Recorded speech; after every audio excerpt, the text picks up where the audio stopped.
CEPEC Internacional presenta Visión 2020, un programa para profesionales y empresarios con temas y entrevistas del mundo actual basados en el libro de mayor venta, la Biblia. Esto es Visión 2020. Iniciamos.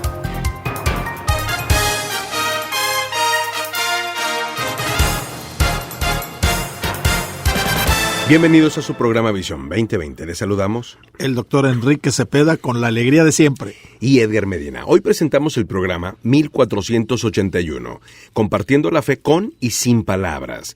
Para iniciar, escuchemos primera carta de Pedro, capítulo 3, versículos 13 al 17. Y a ustedes, ¿quién les va a hacer daño si se esfuerzan por hacer el bien? Dichosos si sufren por causa de la justicia. No teman lo que ellos temen, ni se dejen asustar. Más bien, honren en su corazón a Cristo como Señor. Estén siempre preparados para responder a todo el que les pida razón de la esperanza que hay en ustedes.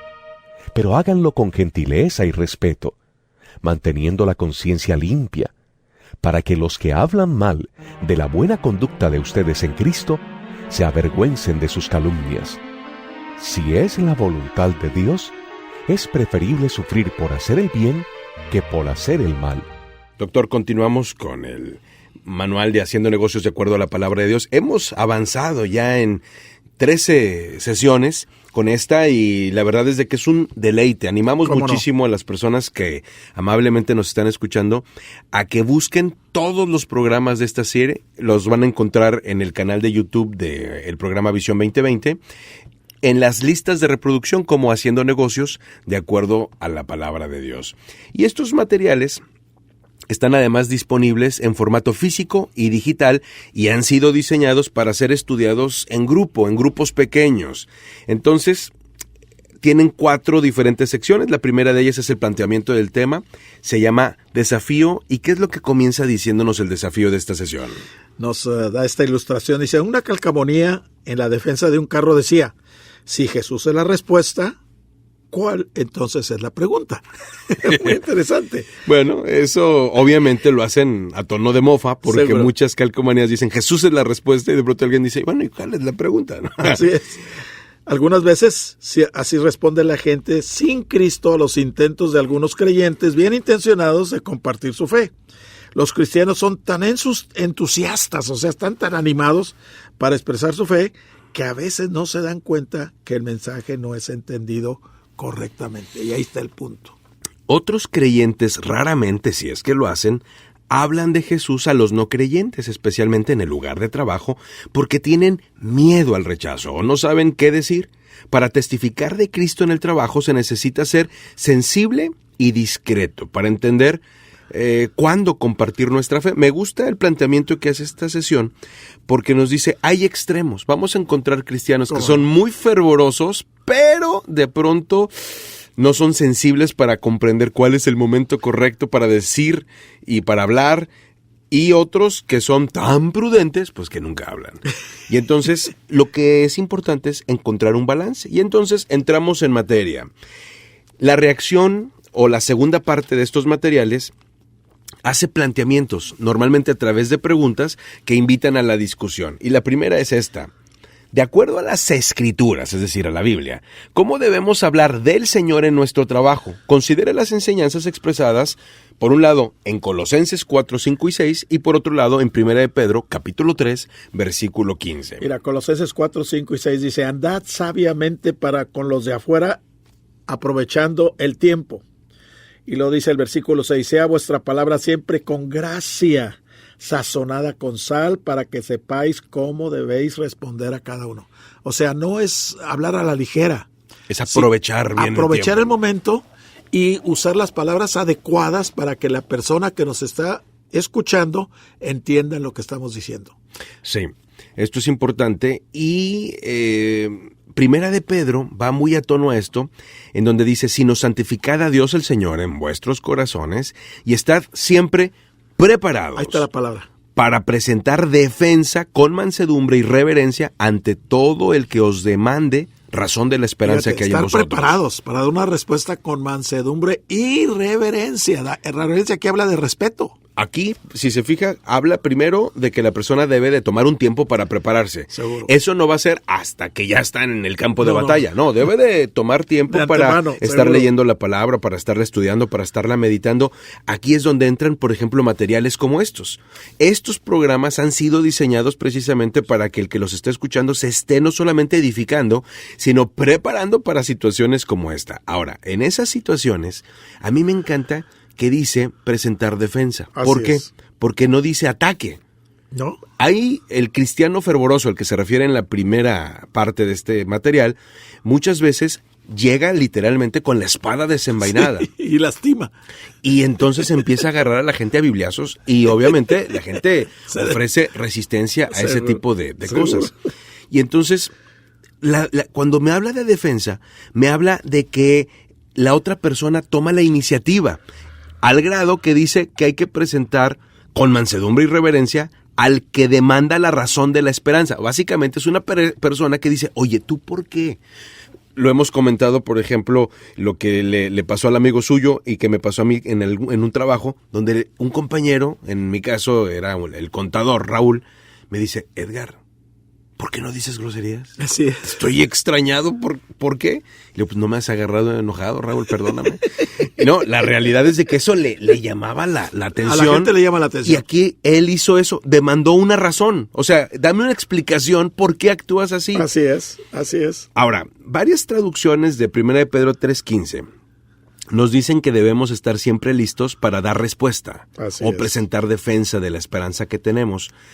Querrá decir, y este es el otro extremo, querrá decir que debemos de estar esperando siempre que otros nos pregunten o nos reten para que abordemos estos asuntos espirituales, o yo lo plantearía así, o podemos ser astutos para sembrar en ellos inquietudes y que nos pregunten. ¿Qué nos diría ahí, doctor? Yo diría que aquí mucho también depende del el hacer la pregunta provocativa, una pregunta legítima a la persona que está pasando por una situación difícil, y prepararlo antes de que yo venga con toda la Biblia y se la ponga en la cara. No, ese no es el punto. Hay que saber esperar el momento y la forma en la cual vamos a enfrentar a esa persona, y no en la iglesia, porque esa gente no va a la iglesia, en el mundo del trabajo.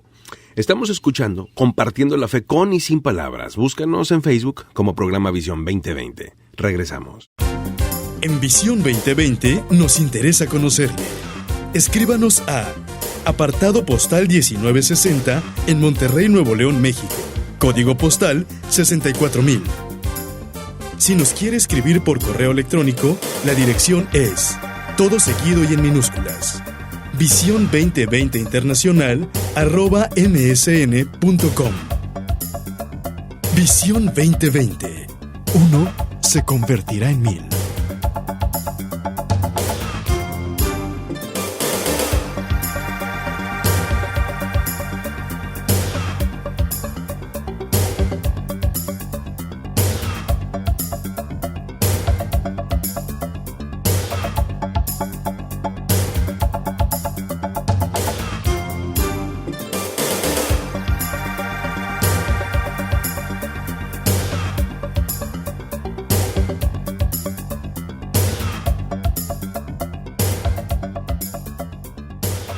Doctor, continuamos con este que es el programa 1481, Compartiendo la Fe con y sin palabras. Ahora, me gusta esta lección porque no nos habla simplemente de estar preparados intelectualmente para demostrarle a una persona que no entiende lo que debe. No. Aquí va más a la sensibilidad. Seguro. ¿Cómo pudiéramos preparar el camino para que estas personas hagan preguntas, doctor? Fíjate que una estrategia que mi esposa y yo seguimos es invitar a personas cuando hay una fiesta, cuando hay un cumpleaños, cuando hay una excusa, vamos a decir, una razón, invitarlos y ser parte de nuestra comunión. Me acuerdo al doctor, nuestro doctor de familia, lo invitamos a una reunión y al día siguiente, cuando lo fuimos a ver, dijo, doctor, él me decía profesor, estoy sorprendido. ¿Sorprendido de qué? Dice, pues, esa reunión donde usted nos invitó, no hubo música estridente, no hubo alcohol, nadie está fumando. Mi esposa y yo salimos tan contentos. Y eso abrió su corazón. Correcto. Él lo preparó para que un día le dijimos, ¿por qué? la razón que había en nosotros de por qué no había alcohol, por qué no fumábamos, de todas esas razones que como médico no las hacía. Claro.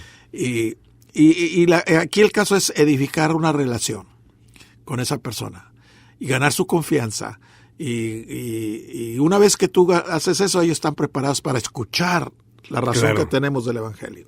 Y ese es un excelente ejemplo de cómo Dios nos puede utilizar, y no solo eso, sino que Dios nos quiere utilizar. Así es. En el lugar en el que estamos. Cada persona que en este momento nos está escuchando, que trabaja en una fábrica, que trabaja en una oficina, que trabaja en una X parte, debe de saber que si usted tiene a Cristo en el corazón, ese lugar de trabajo, ese es su campo misionero. Así es, ese es tu púlpito. Usted quizá no va a ir a la África, usted no va a ir a China, usted ya está en el campo misionero. Así es. Dice en la reacción el punto número 3, algunas veces es difícil hablar a otros de Cristo porque tememos errar o no saber exactamente qué decir. Veamos la petición en oración del apóstol Pablo en Efesios capítulo 6. Y se remonta ahí a 2 versículos. Uno de ellos es el 19, que dice en la versión Reina Valera: y por mí, a fin de abrir mi boca, me sea dada palabra para dar a conocer con denuedo el misterio del Evangelio. Y luego en el versículo 20, por el cual soy embajador en cadenas, que con denuedo hablé de él como debo hablar. Y fíjate, lo interesante de Pablo, estaba en la cárcel cuando él escribió esto. Sí, él dice y le está en ponía un cadenas. soldado a la derecha y otro al lado a la izquierda. Y en lugar de él estarse quejando y que injustamente estaba en la cárcel, él les empezaba a hablar del amor de Dios, de Cristo. Y es interesante al final porque él escribió Efesios, Filipenses y Colosenses en la cárcel. Sí. En Filipenses, al final, casi en los últimos versículos del capítulo 4, dice: y la casa del César les manda saludos. O saluda. Y esa casa de César eran los pretorianos que él le ponía cada 6 horas. Porque ahí trabajaban. Y ese era su cuidado, trabajo. ahora estaban en la casa del César y habían sido impactados por el mensaje del Evangelio. Así es. De un hombre que estaba prisionero. Qué Así cosa es. tan increíble. Ahora, fíjate que hay un ejemplo moderno. sí. Hay una persona en la cárcel, ahí en el estado donde yo estoy viviendo ahorita, que está bien convertido, pero bien convertido. O sea, su cambio ha sido Radical. Pero él tiene cadena perpetua. Entonces él dijo: yo sé que aquí voy a estar. Sí. Dice: y quiero aprovechar el tiempo al máximo, y tengo a varios de mis compañeros aquí prisioneros que los estoy discipulando. Qué cosa. Discipulando, porque este es mi llamado. Sí. Y el Señor me manda a mis clientes, por así decirlo, para yo discipularlos. Sí. Pero él, o sea, está aprovechando el tiempo al máximo. Y esa es una gran maravilla. Nos dice aquí la reacción en el punto siguiente. En algunos trabajos no se permite a los cristianos compartir su fe con sus compañeros de trabajo. Si a usted le impidieran hacerlo, ¿cómo respondería? ¿Qué principios encontramos? Y aquí nos ofrece Efesios capítulo 5, y aquí tengo, por ejemplo, el versículo 12, donde dice: porque vergonzoso aún es hablar de lo que ellos hacen en secreto, mas todas las cosas, cuando son puestas en evidencia por la luz, son hechas manifiestas, porque la luz es lo que manifiesta todo. Por lo Así cual es. dice: despiértate tú que duermes, y levántate de los muertos, y te alumbrará Cristo. Pero vea el versículo 15: mirad pues con diligencia cómo andéis, no como necios, sino como sabios. Y el versículo 16 dice: aprovechando el tiempo, porque los días son malos, aprovechando las oportunidades. Dios nos da una oportunidad, quizás saliendo del trabajo, quizás Camino al trabajo. En alguna situación se abre la oportunidad y debemos aprovecharla al máximo. Y recordemos Que uno se convertirá en 1000. Hasta la próxima. El Comité de Profesionales y Empresarios Cristianos presentó su programa Visión 2020. Hombres y mujeres buscando la voluntad de Dios en el mundo empresarial. Escuche nuestro próximo programa a la misma hora en esta estación. Visión 2020. Uno se convertirá en 1000.